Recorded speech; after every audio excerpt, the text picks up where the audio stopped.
আসসালামু আলাইকুম। তোমাদেরকে অনেক শুভেচ্ছা পিএমআই ইউনিভার্সের পক্ষ থেকে।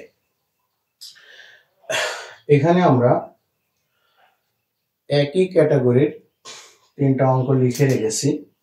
আমরা প্রথমে একটু পড়ে নিই।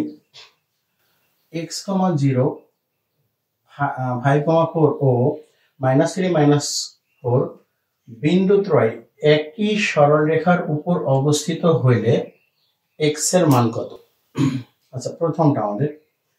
দ্বিতীয়টা হচ্ছে কোন ত্রিভুজের শীর্ষবিন্দু সমূহ 2, -1, a + 1, a - 3, a + 2, a হইলে তার ক্ষেত্রফল নির্ণয় করো। অর্থাৎ ক্ষেত্রফল কত, a এর মান কত হইলে বিন্দুত্রয় সমরেখ হবে। আচ্ছা, আমাদের তৃতীয়টা হচ্ছে a, 2 - 2a। দ্বিতীয় বিন্দুটা হলো a 1 - a, 2a। তৃতীয় বিন্দুটা হলো -4 - a, 6 - 2a। শীর্ষ বিশিষ্ট ত্রিভুজের ক্ষেত্রফল নির্ণয় করো। ত্রিভুজটির ক্ষেত্রফল 0 হইলে a এর মান নির্ণয় করো। তো এখানে আমরা তিনটা যে ম্যাথমেটিক্স লিখে রাখছি, এই তিনটা ম্যাথমেটিক্স করার নিয়ম একই, ভাষাগুলো একটু ভিন্ন হতে পারে। আমরা এই ভাষার ভিন্নতা নিয়ে একটু কথা বলবো। তো প্রথমে বলা আছে যে এই বিন্দুগুলো একই সরলরেখার উপর অবস্থিত হইলে x এর মান নির্ণয় করো।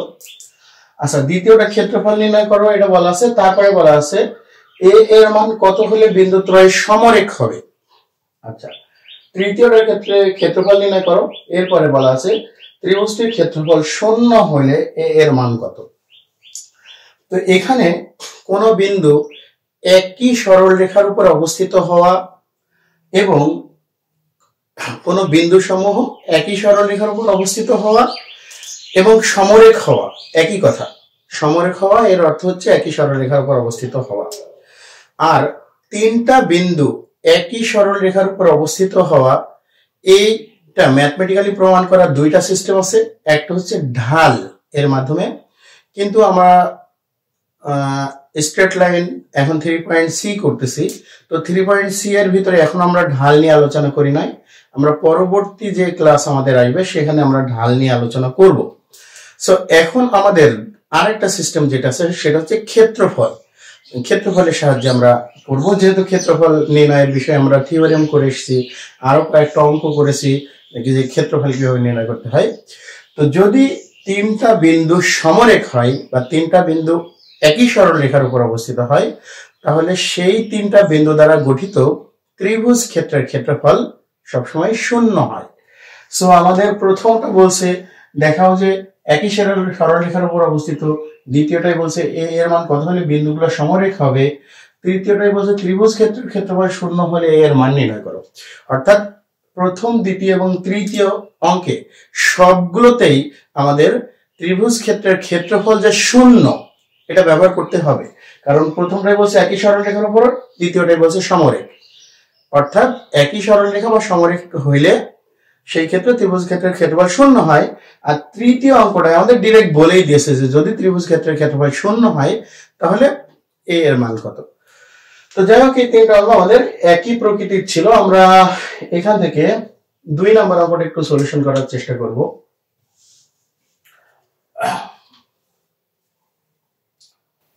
নাম্বার 2।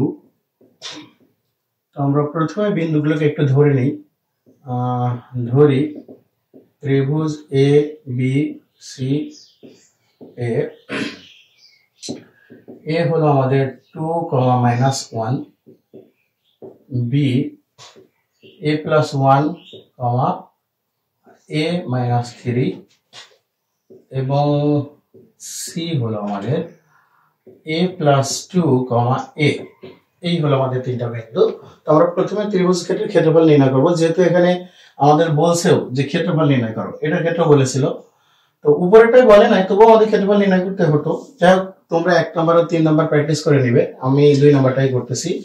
তাহলে অতএব ত্রিভুজ এ বি সি এর ক্ষেত্রফল সমান ½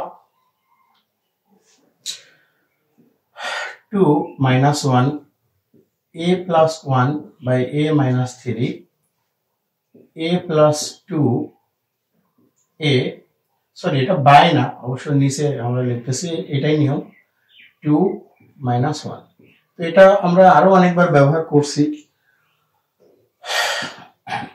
হাফ আমরা গুণগুলো একটু একবারে করে দেওয়ার চেষ্টা করব এটার জন্য আমাদের হচ্ছে 2a minus 6 এটার জন্য হবে এই দুটার জন্য a স্কয়ার প্লাস a এটার জন্য আমাদের হবে মাইনাস a মাইনাস 2 আচ্ছা এবার এই দিকের গুণগুলো করতেছি একটু তো এই দিকের গুণগুলো করার সময় রেজাল্ট মানে বিপরীতভাবে লিখতে হয় এখানে আমাদের যেহেতু -1 আছে আমরা +1 আছে ভেবে নিয়ে ক্যালকুলেশনটা করব প্লাস a প্লাস 1 এটার ক্ষেত্রে আমরা একটু মানে মুখে হিসাব করে নিই আমি একবারই হিসাব করে মানে এখানে লিখে দিতে চাই তো এই a প্লাস 2 এবং a মাইনাস 3 এই দুইটা যদি তোমরা গুণ করো তাহলে তোমাদের রেজাল্ট আসবে a square minus a minus 6 a square minus a minus 6 আমরা এখানে একবারের রেজাল্টটা লিখব কিন্তু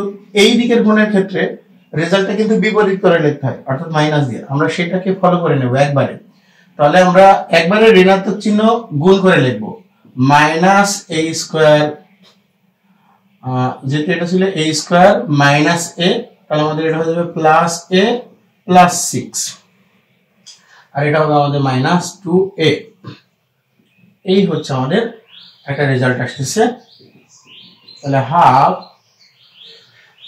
a স্কয়ার ক্যালকুলেশনটা প্রথমে করি a স্কয়ার আমাদের কেটে যাচ্ছে তাহলে আমরা এখানে ক্যালকুলেশন করে নেই a এর প্লাস a গুলোকে আগে হিসাব করতেছি 2 3 4 5 5a মাইনাস আমরা মাইনাস এগুলো একটু হিসাব করি 1 আর মোট হচ্ছে 3 কনস্ট্যান্ট গুলোর একটু হিসাব করে নিই কনস্ট্যান্ট আচ্ছা 6 আমাদের এই -6 আর +6 কেটে যাবে আর এই -2 আর +1 এর ক্যালকুলেশন হবে -1 ও এখন আমরা ব্র্যাকেট তুলে মানে মডুলাস তুলে দিলাম তাহলে এটা আমাদের হচ্ছে 2a - 1 বর্গ একক তো এই ক্ষেত্রে আমাদের এটাও চেয়েছিল যে বলেছিল যে এত হলে তার ক্ষেত্রফল কত তো সেই হিসেবে আমাদের এটাও একটা आंसर ওকে আচ্ছা আমাদের দ্বিতীয় শর্তটা হচ্ছে a এর মান কত হলে বিন্দুত্রয় সমরেখ হবে তো সমরেখ হওয়ার বিষয়ে আমি আগেই বলেছি আমরা এখন একটু অ্যাপ্লাই করে দেব এখানে লিখে দেব যে এখন a b c সমরেখ হলে ABC সমরেখ হলে এই ট্রায়াঙ্গেল ABC এর ক্ষেত্রফল শূন্য আমরা ট্রায়াঙ্গেল ABC বলতে ট্রায়াঙ্গেল ABC এর এরিয়া বুঝাইলাম তাহলে ABC এর জন্য আমাদের আসছে হাফ 2a - 1 = 0 আমরা ফাইনাল ক্যালকুলেশন করলে আমাদের a এর মান এখানে চলে আসবে হাফ তাহলে a এর মান হাফ হলে আমাদের এই ত্রিভুজের ক্ষেত্রফল শূন্য হয়ে যাবে তো এটাই ছিল এই প্রকৃতির অঙ্কের সলিউশন করা নিয়ম